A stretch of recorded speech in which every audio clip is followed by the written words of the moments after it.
Free Gobinda Basumatary College जारागुरियाव BA first सेमिस्टारनि थाखाय आबुङै बेसेन लायालासे मुं थिसननाय एबा फ्रि एडमिशन सोलिगासिनो।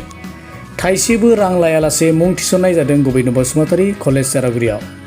मेजर आरो जेनेरेल साबजेक्ट लानानै एडमिशन खालामनो हागोन फरायसाफ्रा। लोगोसे प्रि कम्पिउटार कर्स आरो वुमेन इम्पावारमेन्ट कर्सबो फ्रियावनो लानो हागोन। गोजौ थाखोनि सोलोंथाइ लानाय आरो गुन गोनां फोरोंगिरिफोरनि हेफाजाबजों फोरोंथाइ होनाय जायो गबिन्द बसुमतारी कलेज जारागुरियाव। लोगोसे आरोबाव लाइब्रेरिनि सुबिदा लानो हागोन फरायसाफ्रा। अब्ला मानोथो नेबाय थाखो? आबुङै मोनथिनो आरो बेसेन होआलासे एबा फ्रियावनो एडमिशन खालामनो थाखाय दानो कल खालामदो 9706680878 7002271929 9957059235।